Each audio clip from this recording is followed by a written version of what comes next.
Hi everyone, welcome. I'm down here in my wormery, and over here on the shelf is a bag in which there's a variety of different food items. There's a chunk of romaine lettuce in here. There's a number of radishes and a couple other things, but I really can't recall the exact assortment. I bought this assortment of things home from my mom. It's food that had not been frozen. And I thought to myself, well, I've got a system, and that system's right over here, a system where I've been feeding stuff that's not frozen, which is kind of a deviation, because most of the things that I put into my worm bins are frozen. It's just easier to, store and hang on to things by keeping them in the freezer. But in this case, I figured, well, you know what, I've got this system that's getting fed non-frozen stuff. We'll hang on to this assortment for them until the time comes to feed them again next. But we're still quite a many days away from this system needing to get fed. I got many other systems that are up for feeding now, and I really don't think that that stuff's going to last much longer. I figured today would be the day to just get rid of that at this point. Stuff is already kind of swimming in its own juices. It's well along the breakdown process. So the lucky system that's going to be receiving that collection of not frozen foods kind of already in a semi-broken down state are these African nightcrawler worms. This system was launched on the 29th of February, so in a way I think of this as sort of my leap day system. But it's taken on a new novelty at this point. It's the fact that there's a cotton towel that's been in here now for 58 days. Although in the beginning it just sort of sat out on the surface, didn't really get much action. And it was actually 5 weeks ago now, 35 days, since we finally took the towel, submerged it down into the bedding, and started surrounding it with foods. And most recently we've just decided to not excavate it. Kind of get to the point where we can sort of see it, where we know where it is, pile some food on top of it, and cover it back up. So we started into that 2 feedings ago. Last time we did just that. We just sort of cleared off the top, added some food, and today, 12 days later since that last feeding, we're coming in here to give them another feeding. And this will be feeding number 12. So we're going to get the system up on the bench. I'll slip on a glove, and we're going to get them fed. So let's get started. Sometimes I like covering my systems with a top dressing of leafy matter, as we've done here in this system.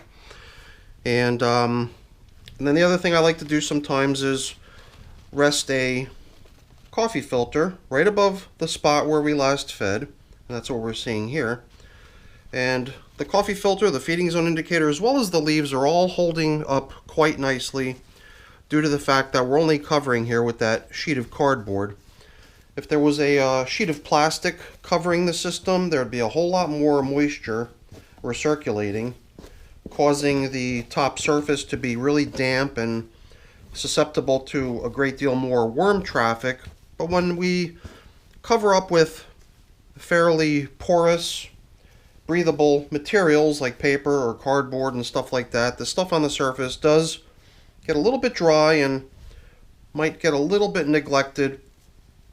But I don't think it's too much of a problem, because you don't have to go very deep to get to material that's already got like a nice moisture content. It's almost like a mulch layer in your garden that helps keep the water down in the soil so the plants can make use of it and doesn't allow the soil to get too dry. I don't have any leaves right now in my little box that I usually maintain a supply of leaves in, so I figured we would just collect up these leaves that are out here as top dressing and recycle them, spread them back out at the end when we're done feeding. Because I definitely like the appearance of it, and I also kind of like the protective layer it creates, sort of a moisture barrier. So, as discussed, we're not going to excavate too deep, but we typically want to pull back enough material so that we can at least start to see the towel. Pretty easy to spot because it's a red towel. And just like we did last time, 12 days ago, we're going to just pile their feeding right on top and then attempt to cover it up to the best of our ability, and then leave it be. So, 12 days since the last time we came in here and fed in such a way that we didn't disturb the towel. I don't recall what the interval was between feedings prior to that, but I would have to guess that it's probably been a good few weeks now since this towel was last excavated and inspected. So I wonder how much longer we're going to be able to go before my curiosity gets the best of me and I decide that it is time to excavate the towel. But for now, we're just going to stick to that plan of not disturbing it. I do remember, though, during the last check-in, we were kind of out on the edges where we felt okay to disturb the material and excavate, and we did bump into a chunk of towel. We attempted to return it back down near the middle, and I just wondered if that was already a indication of what's happening here. Is the towel already breaking to pieces? What's really happening is a little bit of a mystery, and we're going to try to preserve that sense of mystery. And I'll be honest, I was a little bit concerned about what this might smell like once I finally opened it up, but it's not too bad. A good bit of moisture going in. So you know what?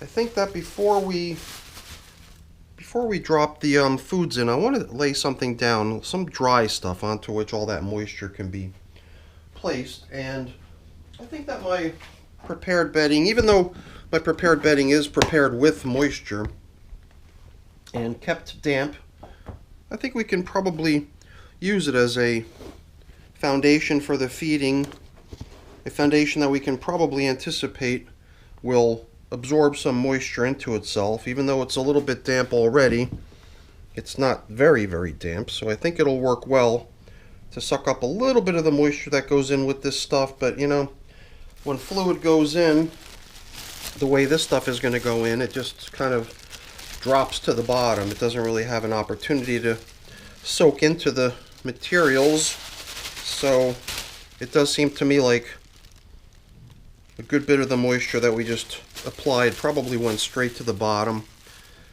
But hopefully some of it got caught in this shredded paper cardboard mix. And I'm telling you, this is so strange. I normally I normally don't do anything that would cause radishes to swell up in size like this. I mean, I have actually kept them in water just to keep them kind of fresh. Sort of the same way when you go into the vegetable market and there's a little sprayer keeping them damp. So I do remember once placing them into a little plastic tray to keep them damp, but I don't remember them swelling up like this. These radishes, I believe, are quite a bit bigger than they were when I bought them home from my mom's house. So either way, it does look like we've got some. This ain't even romaine lettuce, is it? Is this the that other kind of lettuce? I can't remember the name of it offhand. It'll occur to me later. But I am thankful that the stuff didn't stink up to high heaven when we poured it out of the bag. I didn't know what to expect. Boston lettuce, I think that's what this stuff is, right? Boston lettuce has this sort of curly appearance to it. Perhaps that's what this stuff is. So, like I said, when I bring stuff home from my mom, I don't know exactly what I'm bringing sometimes. It's a little bit of a guessing game. But I believe that that's what that stuff is right there. And I don't think that the worms are too picky. I think they're going to like it. So we've succeeded in not disturbing the towel, placing their next feeding smack on top of it, and then even applying a nice generous portion of bedding to accompany it, to suck up some of the moisture. And now we're just going to use this as an opportunity to till up the outer edges of the system, take a quick look at how the material out there looks, because there's no towel out there and disturbing the material out there shouldn't be a problem. If our main interest is just, having an undisturbed towel And here again, we're bumping into what I believe to be a chunk of the towel, a little piece of red material, which most likely is the towel. And perhaps it is just the same piece that we encountered last time, I don't recall. A lot of times I'll watch the video from the last check-in just to refresh my memory on how things went. In this particular case, I did not do that. I just sort of came down here cold and didn't provide myself with the refresher on how things happened here 12 days ago, but sometimes I like to do it that way too. Kind of keep things interesting from that point of view. So things out here are looking really nice. After 130 days, these worms have been busy creating castings for us all over the place within the system. We've given them a nice portion of bedding to accompany their feeding, and then I guess the top dressing material technically is bedding too, although I think I have sort of coined that expression of top dressing mainly for the reason of distinguishing it from the material that you do drop down deeper into the system, which I believe is more of a bedding type material. This stuff being out on the surface and remaining relatively dry is perhaps not so much of a bedding, since it is perhaps a little bit too dry for the worms to be able to approach the stuff or hang out in it. And you know, I am seeing a few flying insects here and there. You might have spotted them as we were working our way through the system. So I'm just getting out my Mosquito Dunks solution to give this system a little treatment of the BTI bacteria, which is the active ingredient in the Mosquito Dunks, which hopefully helps us rid ourselves of the flying insects. I am becoming a little bit skeptical that maybe I've just had this Mosquito Dunks stuff sitting around a little bit too long now, perhaps a couple years now, and maybe it's lost its effectiveness. Because in the past I've had a lot of good luck with the stuff, managed to eliminate flying insects pretty quickly using this stuff in the past, but these days the stuff just doesn't seem to be doing a whole lot. And you know what? Once again, I put the grid out here to accompany today's feeding, and I totally forgot to apply it, but it's too late at this point. We're going to skip it. And I mean, this being feeding number 12, I would have to assume that there's probably been numerous feedings that have gone into this system that included grit, so I'm pretty sure that these wormies probably have plenty of grit to suit their needs. And maybe if we don't forget next time, they'll get some, but today we're just covering up and calling it a day. So that's it for our check-in with the African night crawlers. They seem to be doing quite nicely in this system. We're maintaining the mystery on the towel. Maybe we'll go another feeding or two. Maybe next time we'll just break down and finally check it out and see how it's coming along, but that remains to be seen. We'll just wait until then to see what we do. So that's it for the video, everyone. Hopefully you enjoyed it. If you did, as always, please don't forget to leave me a quick thumbs up before you go. That's always really appreciated. And if you haven't done so already, please also consider subscribing to the channel. That's very much appreciated as well. All right, everyone, have a great day. Thanks for watching. Bye now.